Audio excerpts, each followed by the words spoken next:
कहानी की शुरुआत में एक औरत ने एक डरावनी चीज देखी। एक अजीब सा जानलेवा वायरस धरती पर फैल गया था। एक बार इन्फेक्ट होने के बाद इंसान का शरीर धीरे धीरे हार्ड होने लगता, एकदम पत्थर की तरह सख्त। सभी लोग अपने रंग के हिसाब से मार्बल में बदल जाते थे। लेकिन जब पूरा शरीर पत्थर का हो जाता तो ये पत्थर भी टूट जाता था। बचती थी तो सिर्फ धूल मिट्टी खाने की शुरुआत होती है। एक अपार्टमेंट में जहां कुछ टीनेजर्स पार्टी कर रहे थे, इस मौज मस्ती के बीच एक आदमी ने ड्रॉअर से एक टाटू मशीन निकाली और फिर नशे में धोत एक लड़की के हाथ पर अजीब सा सिंबल बना दिया।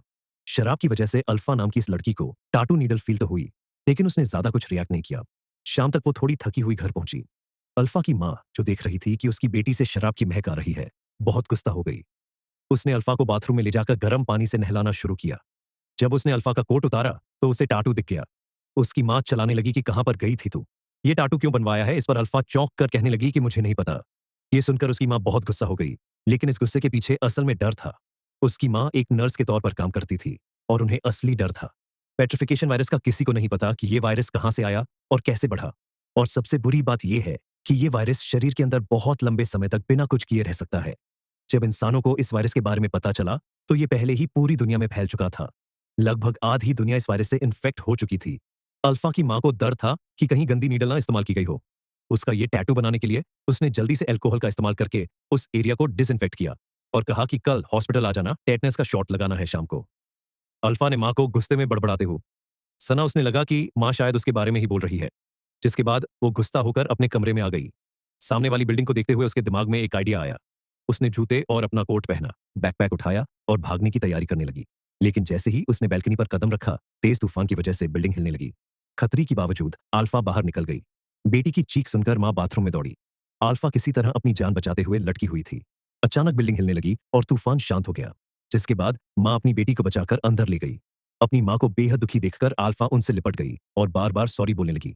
इस बार मां ने उसे डांटा नहीं, बस कहा कि कोई बात नहीं, आगे से ध्यान रखना। अगली सुबह अल्फा हॉस्पिटल गई, जहां उसकी मां काम करती थी। नर्स ने टेटनस का इंजेक्शन तैयार किया, लेकिन अल्फा को इंजेक्शन से डर लगता था। नर्स ने सोचा कि अल्फा को उस पर भरोसा नहीं है, तो उसकी मां को बुला लेती हूँ। लेकिन अल्फा ने उसे रोका और कहा कि मैं खुद लगाऊंगी ये जानने के लिए कहीं उसकी बेटी के शरीर में वायरस तो नहीं है। अल्फा की मां ने नर्स से कहा कि सैंपल ले लेना, लेकिन हॉस्पिटल में पहले ही बहुत सारे सैंपल पड़े थे। एक्यूडीजमा से टेस्ट कर पाना तो नामुमकिन है। नर्स ने कहा कि रिजल्ट 2 हफ्ते में आएंगे। आईसीयू में अल्फा की मां पेशेंट्स को चेक कर रही थी, लेकिन कॉरिडोर में जहां पहले भीड़ थी अब बिल्कुल सुनसान हो गया। कल उसे डिनर भी देने कोई नहीं आया। पता चला कि इस खतरनाक वायरस से डरकर, जिसकी कोई वैक्सीन भी नहीं है, सभी नर्सेज ने मिलकर रिजाइन कर दिया। पेशेंट्स की कंडीशन बहुत सीरियस थी, जिनके शरीर में इन्फेक्शन 50% से ज्यादा बढ़ गया था। वो खुद अपना ख्याल रख ही नहीं सकते। उनका पूरा शरीर जम चुका है। ये वायरस हवा से नहीं फैलता तो अभी कंट्रोल में है। जब वो वार्ड के सबसे अंदर वाले हिस्से में गई तो एक बेहद दर्दनाक नजारा देखा। एक पेशेंट जो कल होश में था, एज पूरी तरह पत्थर बन गया। हॉस्पिटल बेड पर पड़े पेशेंट को देखकर उसने शांत रहते हुए उसकी बॉडी पर लगे सेंसर हटाए और उनके आखिरी पलों में उन्हें एक इज्जत भरी अलविदा कही, क्योंकि उससे हॉस्पिटल जाना पड़ा था। इस वजह से अल्फा आज अपनी सुबह की क्लास के लिए लेट हो गई। जब होमवर्क सबमिट करने की बारी आए तो टीचर ने अल्फा को अपने पास बुलाया, लेकिन जैसे ही अल्फा घूमी उसके हाथ पर लगा जख्म फट गया, जिस पर उसने ध्यान नहीं दिया। डेस्क पर खून गिर गया। क्लास के स्टूडेंट्स शॉक में आ गए। सब लोग घबरा गए। अल्फा ने समझाने कोशिश कि ये सिर्फ मेरे हाथ में लगी हुई एक चोट है, लेकिन इस वायरस का दर इतना सड़ा था कि सबको लगने लगा अल्फा इन्फेक्ट हो गई है। पैनिक ना हो इसलिए टीचर ने अल्फा को स्कूल के डॉक्टर रूम में भेज दिया। उसके सभी दोस्त उसे बहुत अजीब से तरीके से देख रहे थे और इस बात से अल्फा बहुत उदास हुई, लेकिन उसके पास कोई और रास्ता नहीं था। उसने अपनी बुक्स पैक की और जल्दी से क्लासरूम छोड़ दिया। जैसे ही अल्फा बाहर निकली, एड्रियन नाम का एक लड़का उसके पीछे भागा। दरअसल एड्रियन और अल्फा एक दूसरे से प्यार करते थे। घर लौटकर अल्फा थोड़ा आराम करने वाली थी, पर घूमते ही उसने अपने कमरे में एक एक्स्ट्रा बेड देखा। कंफ्यूज होकर वो लिविंग रूम में गई और देखा कि सब कुछ उल्टा-पुल्टा पड़ा था। उसे लगा कि कोई चोर घर में घुस गया और वो अपनी माँ को फ़ोन करने लगी, पर जैसे ही वो अपने कमरे की तरफ वापस आई, उसने एक अजीब आदमी को अंदर लेते हुए देखा। अजीब आदमी को देखकर अल्फा डर के मारे किचन में छुप गई। उसने दरवाज़ा लॉक कर लिया, पर बाहर से वो खटखटाने लगा। अल्फा ने टेबल से एक छोटा चाकू उठाया और आदमी से कहा कि मेरे पास मत आना, लेकिन उसे आदमी को कोई फ़र्क नहीं पड़ा। उसने अल्फा से कहा कि देखो दरो मत। उसने बताया कि मैं तुम्हारा मामा हूं, तुम्हारी माँ का चौथा भाई। जब तुम छोटी थी तो मेरी गोद में पली हो। लेकिन अल्फा को अपना कोई मामा याद नहीं था। अगर सच में उसका कोई मामा है तो पिछले 10 साल में कभी सामने क्यों नहीं आया। अल्फा के शक के सामने उसका मामा अमीन सिर्फ इतना बोला कि उसकी सेहत खराब रहती है और वो अलग-अलग जगहों पर रहता है, बस अभी-अभी तो वापस आया हूँ मैं। अभी उसके पास रहने के लिए कोई जगह नहीं थी, इसलिए वो उनके घर पर रहने आया था। अमीन की बात तो सही लग रही थी, पर फिर भी अल्फा उस पर भरोसा नहीं कर पाई। जैसे ही वो याद करने की कोशिश कर रही थी कि क्या सच में उसका कोई मामा है, अमीन ने आगे बढ़कर उसके हाथ से चाकू छीन लिया।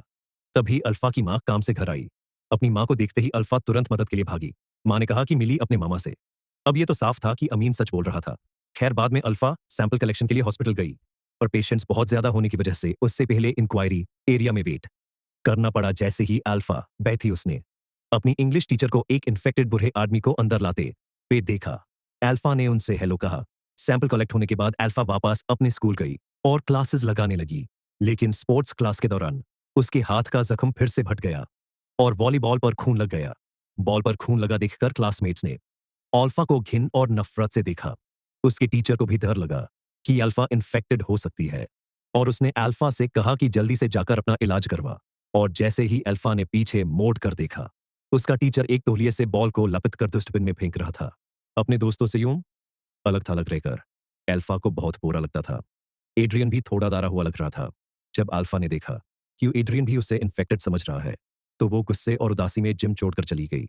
स्कूल के बाद अल्फा और उसकी माँ उसकी नानी के घर गई। आज ईद है और पूरा परिवार और दोस्त वहां खाने के लिए जमा हुए थे। लेकिन जैसे ही वो सीढ़ियों तक पहुंची, अल्फा ने देखा कि हॉलवे में 2 आदमी सो रहे थे और फर्श पर कई सारी सुइयां पड़ी थी। हॉलवे छोड़कर वो लोग नानी के घर पहुंचे। अल्फा की ममा और बाकी लोग पहले ही आ चुके थे और सब अपने-अपने काम में लगे हुए थे। सिर्फ अल्फा चुपचाप टेबल पर बीती रही। अमीन चौथी उम्र में नशे की लत में पड़ गया था। तब से बाकी परिवार वाले उसके साथ बहुत बुरी तरह व्यवहार करते थे। कोई भी अमीन से बात नहीं कर रहा था।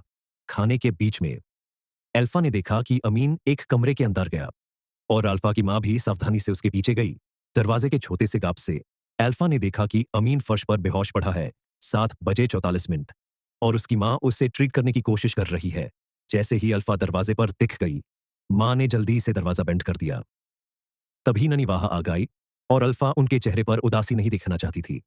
इसीलिए उसने झूठ कह दिया कि मम्मी की तबीयत अभी ठीक नहीं है, वो कमरे में आराम कर रही है।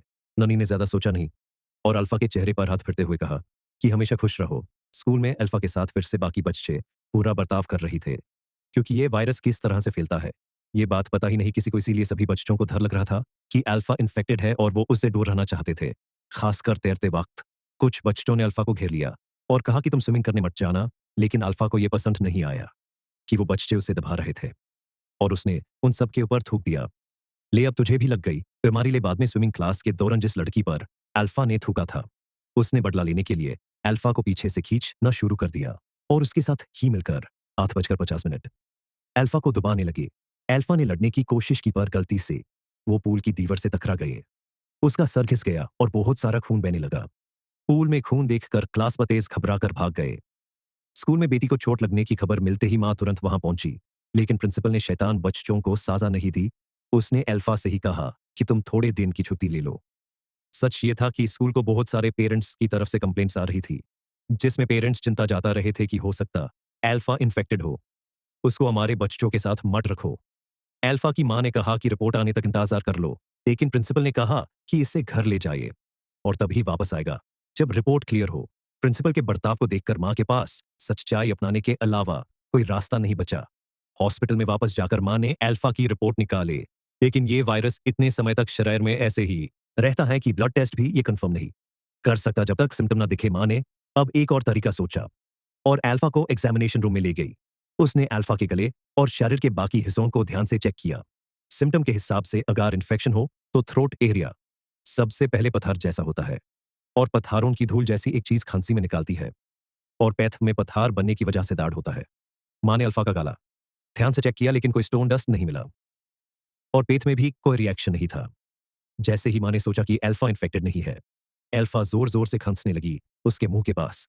स्टोन डस्ट देखकर मां पूरी तरह जम गई। अल्फा ने भी अपनी मां की नजर देखी और तुरंत शीशे की तरह भागी। शीशे में खुद को देखकर वो हैरान हो गई। उसने कभी नहीं सोचा था कि एक पार्टी उसे बीमार कर देगी, ये जानकर कि उसकी बेटी सच में इन्फेक्टेड है। मां बिल्कुल बेचैन हो गई।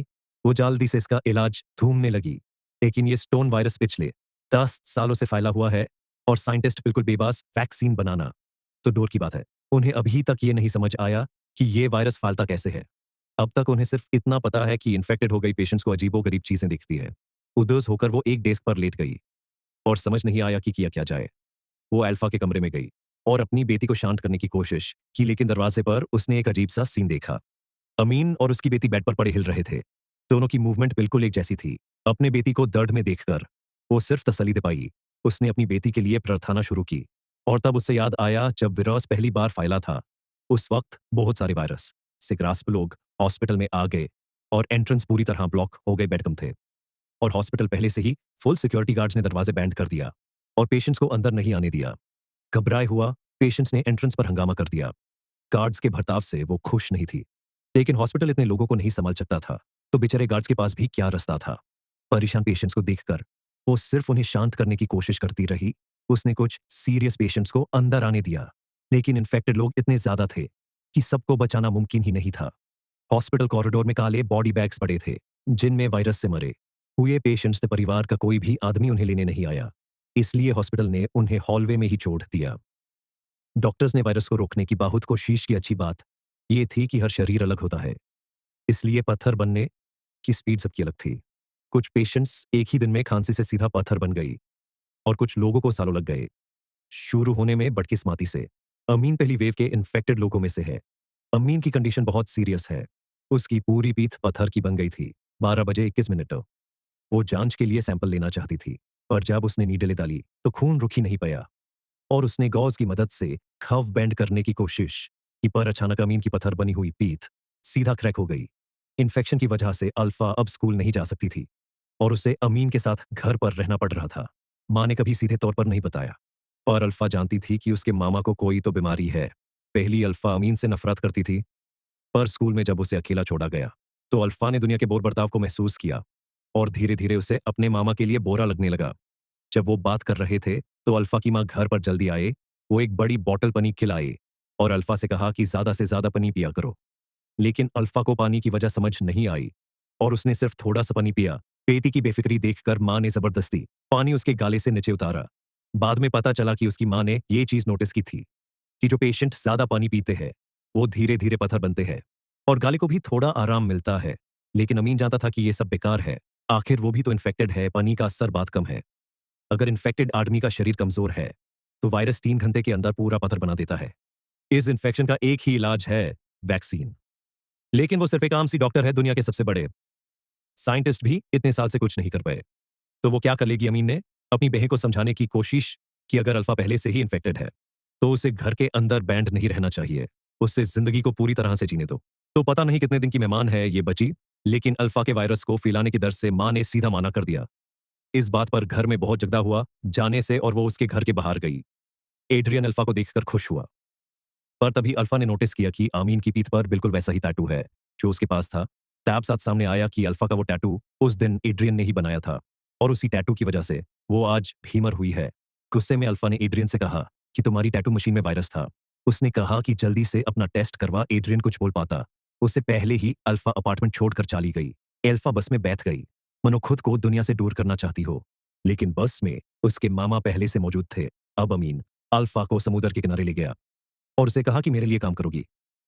अल्फा ने सोचा कि शायद उसके मामा को थोड़ी शांति चाहिए, पर अचानक से उसे पता चला कि अमीन कहीं से ड्रग्स ले आया था। अल्फा उसे रुकना चाहती थी, पर यह बात उसके होठों तक आकर रुक गई। उसे समझ नहीं आया कि शुरू कैसे करे। जब तक वो कुछ बोलती ही अमीन बेहोश हो गया। अल्फा भागकर पास वाले होटल में गई और अपनी माँ को फोन किया। अपने भाई की हालात के बारे में सुनते ही उसकी माँ तुरंत वहां पर आई। वहां पहुंचते हुए उसकी माँ को बीते हुए कल के दिन याद आए।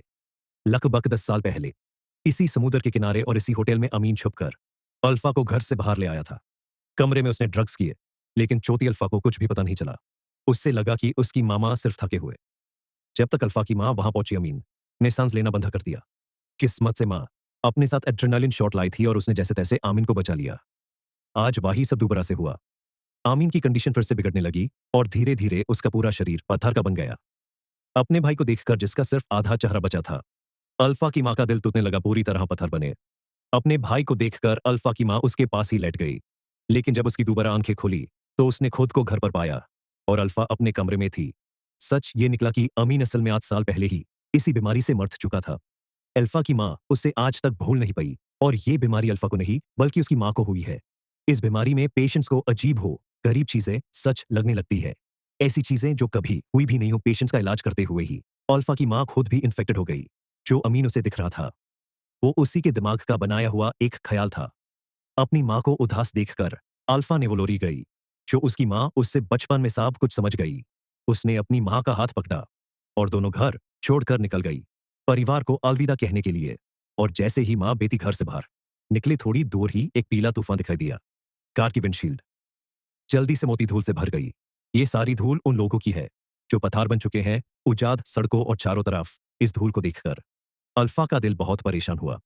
थोड़ी देर बाद माँ बेटी नानी के घर पहुंची। अल्फा की माँ गड़ी का दरवाजा खुलकर अपार्टमेंट की तरफ चली गई। जैसे ही माँ गड़ी से उतरी थोड़ी अल्फा ने देखा कि उसके अंकल फिर से सामने आ गए और दोनों बेहम भाई हंसते खेलते हुआ दूर चली गई। अल्फा उनके पीछे भागने वाली थी पर जैसे ही वो गड़ी से बाहर निकले एक अजीब सा सीन दिखाई दिया। उसने देखा कि अमीन धूल बनकर गायब हो गया पर अपनी माँ को जमीन पर रोती हुई देखकर अल्फा वहां जम गई। इस वक्त अल्फा के चेहरे पर भी इस बीमारी के संग दिखने लगे।